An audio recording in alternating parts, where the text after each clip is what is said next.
Joining me now to talk more about the markets and the outlook is Michael Lee. He's founder of Michael Lee Strategy. Michael, it's great to see you this morning, joining us from Sarasota, Florida. There has been a lot of news to digest this week. What is top of mind for you?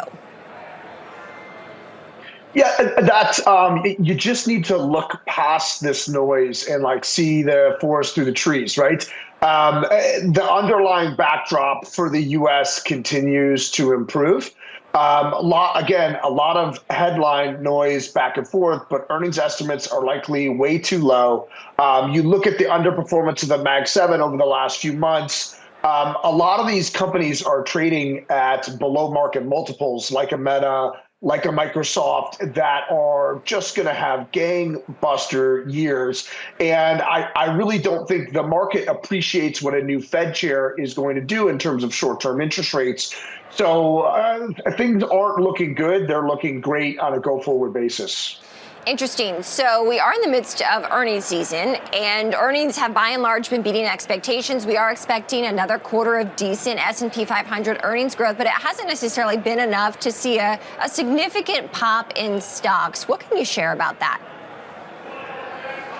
Yeah, look, the government shutdown last fall did a tremendous amount of damage to stocks in that the United States Treasury general account went from $500 billion in the beginning of September to close to $1.1 trillion in November before the government reopened and you started to, see things the liquidity start to loosen up. We're still not back there in terms of liquidity out there in the market, but you did switch from quantitative tightening to quantitative easing. And there's just a lot of negativity and sentiment and liquidity constraints around the market that I think will resolve themselves over the next few months. And what I really think for the market to take a leg higher is you need resumed leadership in these kind of Mag 7 names, which I think you're going to start to get as we get more earnings coming forward with some of these names. Yeah. So I see that you're bullish. Michael, where are the opportunities in this market if you anticipate that we will be rising from here?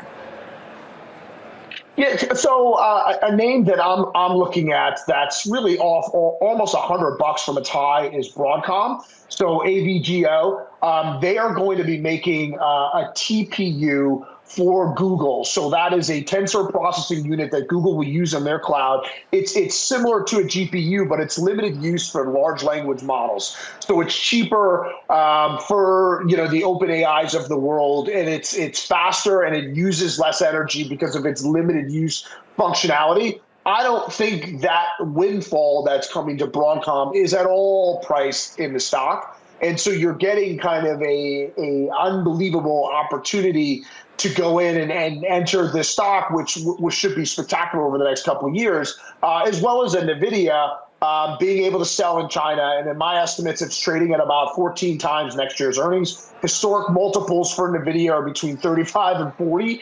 So there's a tremendous amount of upside in this entire AI trade, AI infrastructure stack. And I just think the market needs to get their arms around how many years is in front of us, how much more we have to go. And again, you have an underlying improving macroeconomic backdrop with interest rates declining. So I think this is going to, headline risk is always going to remain there with all the things going on geopolitically. But these are the opportunities to get involved with some names that you might have thought have run away from you. A big week for news in the digital asset space as well. The NYSE on Monday announcing the development of a tokenized securities platform allowing for 24/7 digital trading.